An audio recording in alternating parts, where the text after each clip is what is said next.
اور اپنی شعری صلاحیتوں سے سماجی رویوں میں مثبت پہلوؤں کو تلاش کرتی ہیں اور اس کی نشاندہی کرتی ہیں. کہتی ہیں دوستوں سے تو رشتہ ہے سب کا، دوستوں سے تو رشتہ ہے سب کا، ناتا دشمن سے بھی رکھے کوئی. دوستوں سے تو رشتہ ہے سب کا، ناتا دشمن سے بھی رکھے کوئی. یہ بہت بڑا ظرف کا معاملہ ہوتا ہے، اور میرا خیال ہے یہ ایک بہت یہ صلاحیت میرا خیال ہے بہت کم لوگوں میں اور بہت عرصے بعد شاید پیدا ہوتی ہوگی.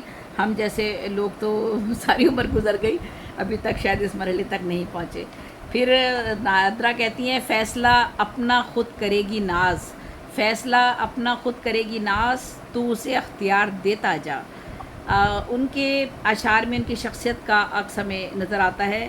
یہ اپنے ایسے ذہین، اپنے کام سے کام رکھنے والے، اپنے کام پر توجہ دینے والے، اکثر زمانے میں تو بہت تیزی سے آگے نہیں آ پاتے ہیں، لیکن ان کا دھیما پن اور ان کی علمیت اور فن و ہنر کا یہ سفر ہمیشہ پائیدار رہتا ہے. جو بہت تیزی سے لوگ آتے ہیں اوپر، وہ بہت تیزی سے نیچے بھی چلے جاتے ہیں. تو آپ جو انسان کام کر رہا ہوتا ہے اور صرف اپنے کام پر توجہ دے رہا ہوتا ہے، ان سب چیزوں سے لاپرواہ ہو کر جو اس کے ارد گرد ہو رہی ہوتی ہیں، تو اللہ تعالیٰ بھی اسے دیکھ رہا ہوتا ہے. آگے آپ کہتی ہیں لاکھ کوشش کی مگر ناز رہی میں ناکام، لاکھ کوشش کی مگر ناز رہی میں ناکام، بات بگڑی ہے کچھ ایسی کہ بنائے نہ بنے.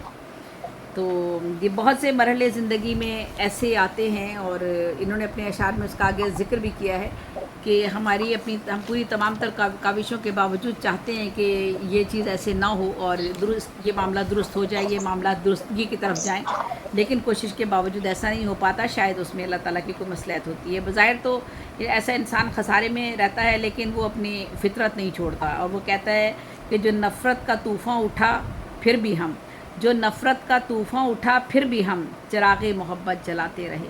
ناز نے چراغ محبت روشن رکھنے کا جو تخلیقی سفر شروع کیا ہے، وہ کبھی رائے گا نہیں جائے گا. صرف ناز کی بات نہیں ہے، یہ ان تمام شاعروں ادیبوں کی بات کر رہی ہوں میں. سمجھ لیں جو اب صرف ہمیں ناز تو ہماری نادرہ ناز تو سمجھ لیں ایک تمثیل ہے، اور ان کی شاعری ہمارے سامنے ہے جو ہمیں یہ خیالات اور الفاظ کہنے کے لیے ہمیں سامنے لے کر آ رہی ہے.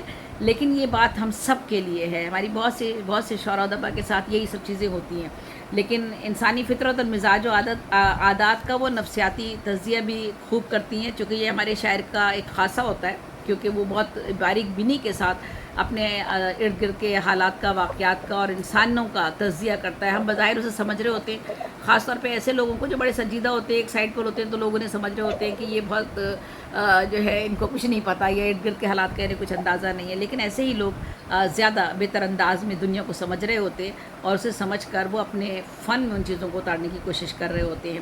تو آپ کہتی ہیں وقت ایسا کبھی خدا نہ کرے، وقت ایسا کبھی خدا نہ کرے، اپنے کو اپنوں سے جدا نہ کرے، آدمی تو خطا کا پتلا ہے، غیر ممکن ہے وہ خطا نہ کرے. تو سچائی اور حقائق کو وہ اپنی کھلی آنکھوں سے اور وسیع فکری زاویوں سے پرکھنے کا ہنر جانتی ہیں. پھر کہتی ہیں وہ جنت تو جہنم بن چکی ہے، وہ جنت تو جہنم بن چکی ہے، نہ اب کشمیر کو کشمیر لکھنا. تو یہ جس طرح سے انہوں نے وہاں کے حالات کو ایک شعر میں بیان کر دیا ہے، یہ ہم سب کے سامنے ہے.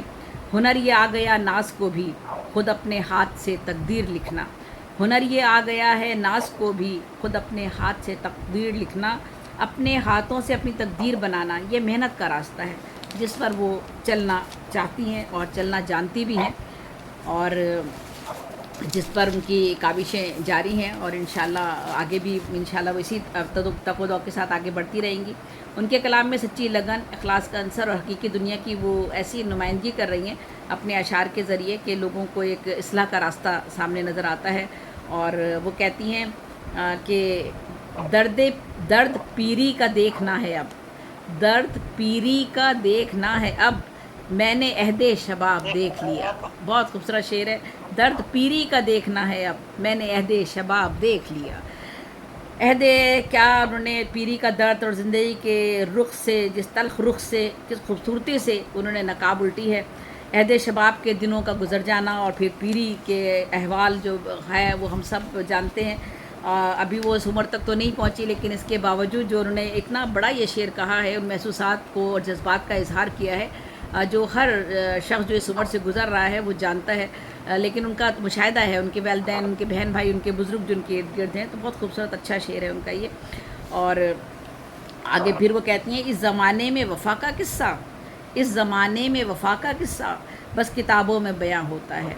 اور پھر وفا اور پیار کے تذکرے، اور پھر ان کا کتابوں میں جو ہے ان کا محفوظ رہ جانا، اور عملی زندگی میں ہمیں جن چیزوں کا سامنا کرنا پڑتا ہے اس کا وہ اظہار کرتی ہیں۔ جا بجا ہمیں ملتا ہے ان کی شاعری میں ان سب چیزوں کا اظہار، بلکہ ہم سب کی شاعری میں، کیونکہ ہم سب بہت جلدی تکلیف میں آتے ہیں جب کوئی تنقید کرتا ہے یا کوئی ایسی بات کرتا ہے، کیونکہ بہت حساس ہوتے ہیں شاعر اور ادیب لوگ۔ ایک جگہ کہتی ہیں آپ، اونچے مکان والوں کو شاید خبر نہیں، اونچے مکان والوں کو شاید خبر نہیں، ایسے بھی لوگ ہیں جنہیں رہنے کو گھر نہیں۔ معاشرتی ناہمواریوں کو بھی وہ اپنے اشعار کا حصہ بناتی ہیں۔ مادی مسائل، سرمایہ دارانہ سوچ، جاگیردارانہ سماج، عمارت غربت کے مابین نفرت کی لکیر، یہ شعر ایسے تمام حقائق کا مظہر ہے۔ اور پھر آگے حمدیہ اور نعتیہ اشعار میں نے وہ بھی لکھے ہیں، لیکن میں اس کی طرف ابھی نہیں جاتی ہوں، کوئی شاید اور تذکرہ کرے گا۔ ان کے اشعار کا پیغام بہت سادہ، سچا، بے ساختہ ہے، سماجی مسائل کا عکاس بھی ہے، اور کلاسیکل شعراء کی فکر سے بھی وہ استفادہ کرتی ہیں، لیکن اسے بھی وہ اپنے ایک نئے رخ سے پیش کرتی ہیں۔ کہتی ہیں، درد دل سب کو بتانے کے لیے، درد دل سب کو بتانے کے لیے یہ ضروری نہیں تم میر بنو، درد دل سب کو بتانے کے لیے یہ ضروری نہیں تم میر بنو، ہم انسان ہیں تو صرف وصف ہی وصف تو ہم میں نہیں ہو سکتے، اور ہم چونکہ غلطی بھی ہم سے ہوتی ہے، بس فرق صرف اتنا ہے کہ کوئی اپنی غلطی کو مان لیتا ہے اور کوئی نہیں مانتا ہے، اور مان لینے میں ہی بھلائی ہے انسان کی، بہتری بھی اسی میں ہے۔ آپ کہتی ہیں، ایسا کوئی نہیں زمانے میں، ایسا کوئی نہیں زمانے میں جس میں کوئی کمی نہیں ہوتی۔ تو اور پھر ایک دعا کے حوالے سے بھی ان کا ایک شعر ہے، وہ کہتی ہیں، مانگتا ہے دعا یوں تو ہر آدمی، مانگتا ہے دعا یوں تو ہر آدمی، ہر دعا پورا سر ہو ضروری نہیں۔ تو دعا بے شک ہم سب مانگتے ہیں، اور اللہ تعالیٰ کے ہی سامنے سرڈگو ہوتے ہیں، اسی سے معافی بھی طلب کرتے ہیں۔ کوئی دعا قبول ہوتی ہے، کوئی نہیں ہوتی ہے، کسی میں اثر نہیں ہوتا، اس کی وجوہات بھی ہم سب کو پتہ ہے۔ اس سے ایک شعر میں ہی ہمیں دونوں سوال بھی مل جاتے ہیں، جواب بھی مل جاتے ہیں۔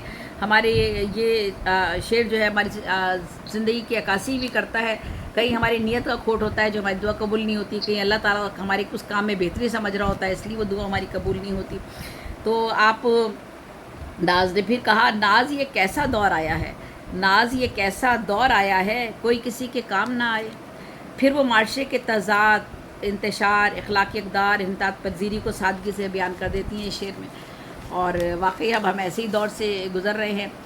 نادرہ ناز جانتی ہیں کہ سادہ مزاجی اور انسان جو بہت زیادہ منکسر ہوتا ہے، کبھی کبھی اس کے لیے، اس کے اعتراف کے ماحول کے لیے خطرناک ثابت ہوتا ہے۔ یعنی ہماری بہت زیادہ سادہ مزاجی بھی جو ہے نا، وہ ہمارے لیے تکلیف کا باعث بنتی ہے۔ ہم جتنا جھکتے چلے جاتے ہیں تو لوگ ہمیں اتنا زیادہ ہمیں سمجھتے ہیں یا تو ہم کمزور ہیں، یا واقعی ہم اس قابل ہیں کہ ہمیں جتنا زیادہ مسترد کیا جانا چاہیے وہ کر سکتے ہیں، وہ کر دیں ہمیں۔ تو اس کے لیے جب وہ کہتی ہے کہ ایسے موقع پر انہوں نے کہا، وہ نہ سمجھیں گے محبت کی زباں، وہ نہ سمجھیں گے محبت کی زباں، ظلم کے سامنے تم تیر بنو، وہ نہ سمجھیں گے محبت کی زباں، ظلم کے سامنے تم تیر بنو۔ تو ظالم کے لیے اللہ نے بھی مغفرت کے تمام در بند کر دیے ہیں۔ کوئی توبہ، کوئی معافی قابل قبول نہیں ہوگی جب تک وہ اپنے ظلم کا ازالہ نہ کرے اور دل سے توبہ نہ کرے۔ تبھی نادرہ نے بھی مشورہ ہمیں دیا ہے کہ ظلم کرنے والا محبت کی زبان نہیں سمجھتا، تو وہاں پر آپ کو پھر جو ہے وہ تیر بننا پڑتا ہے، جلالی بننا پڑتا ہے، اپنا غصہ بھی دکھانا پڑتا ہے، اور اپنا بتانا بھی پڑتا ہے کہ آپ بھی جو ہے وہ کچھ کہہ سکتے ہیں یا بات کر سکتے ہیں۔ آپ کہتی ہیں، آدمی کی زبان ہی اے ناز، آدمی کی زبان ہی اے ناز، آبرو خاک میں ملاتی ہے، آدمی کی زبان ہی اے ناز، آبرو خاک میں ملاتی ہے۔ اور زبان کا فتنہ کتنا شر پھیلاتا ہے، اسے ایک سادہ سے شعر میں بیان کر کے کئی احادیث اور قرآنی احکامات کے مفہوم کو وہ سامنے لے آئی ہیں۔ اور پھر آگے وہ کہتی ہیں، مجھ پہ کرتا رہے ستم وہ ناز، مجھ پہ کرتا رہے ستم وہ ناز، اور دل میرا بد دعا نہ کرے، مجھ پہ کرتا رہے ستم وہ ناز، اور دل میرا بد دعا نہ کرے. انسان کی یہ فطرت ہے، کب تک ظلم سہتا ہے، ظلم و ستم، بد زبانی، بد اخلاقی، مفاد پرستی، چالاکی، مکاری وہ برداشت کرے گا. اول آخر دل ہی تو ہے، آہ تو نکلتی ہے دل سے. بے شک وہ کتنا بھی روکنا چاہے لیکن کبھی نہ کبھی اس کے، کبھی کہتے ہیں کہ ایک مظلوم کی آہ سے محفوظ ہونا چاہیے، بچنا چاہیے. وہ قسم، منافقت، حرص، لالچ، بددیانتی اور نفرت کے رویوں کی بارہا سرزنش کرتی ہیں اور اخلاقی اقدار اور تہذیبی روایات کی پاسداری پر بار بار زور دیتی ہیں. آپ کہتی ہیں تم دوست کے سینے میں کیوں گھونپتے ہو خنجر، تم دوست کے سینے میں کیوں گھونپتے ہو خنجر، ہم تو کسی دشمن پر بھی وار نہیں کرتے.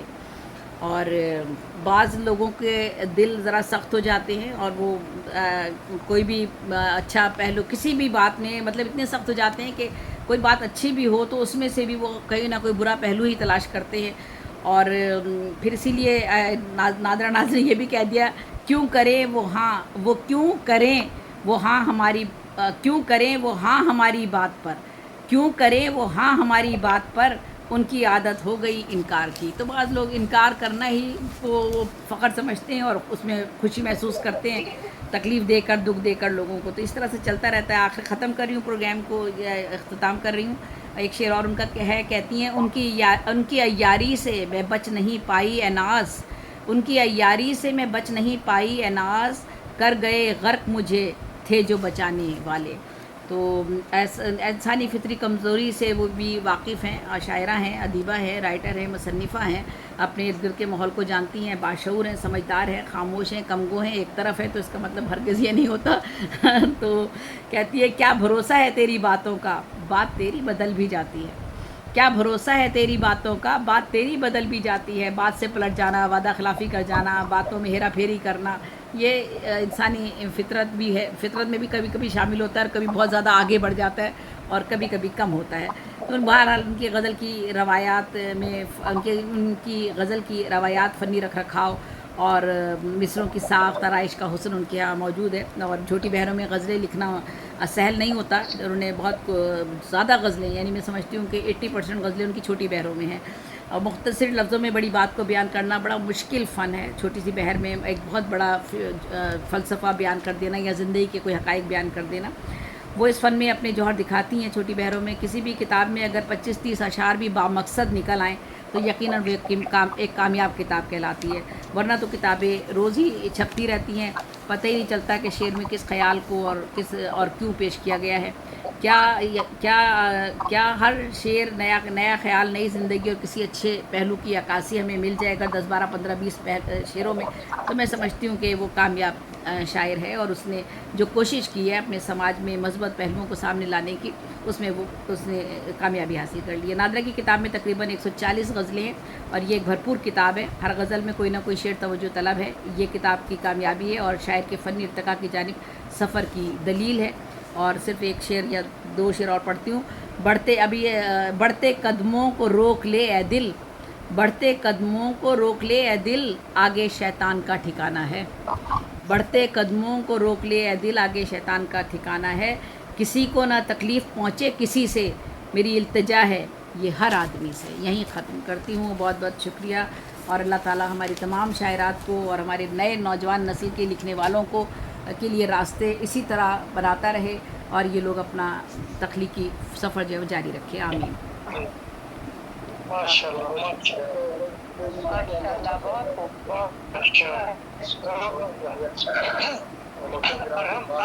خوب.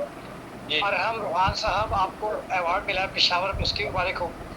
اور دوسری مبارک آج پوری قوم یوم تکبیر منا رہی ہے، اس کی بھی آپ کو بہت بہت جی. تو یہ سر یہ کہہ رہے کہ ہماری تو شاہین آپ ہی ہیں جو ادب کے شاہین. بالکل. تو ماشاء اللہ سے قوم کو آج مبارک ہو. اور ابھی میں محترمہ شادہ شاہین صاحبہ کو جاؤں گا، لیکن اس سے پہلے میں صرف 1 منٹ دینا چاہوں گا کہ میری خوش قسمتی ہوگی کہ اپنے سینئر کے سامنے صرف 1 منٹ کا ہوگا. میں نے تبصرہ جو لکھا ہے مختصر ضرور وہ پیش کروں اور وہ نقوی صاحب کو خوش آمدید کہ وہ تشریف لائے. السلام علیکم تمام. وعلیکم السلام ورحمۃ اللہ وبرکاتہ. وعلیکم السلام. تو میں زیادہ ٹائم نہیں لوں گا. ولف سنوبر محبت ڈھونڈ لی میں نے، انتصاب بیا کے نام، وہ پرندہ جو اپنا گھر محبت حفاظت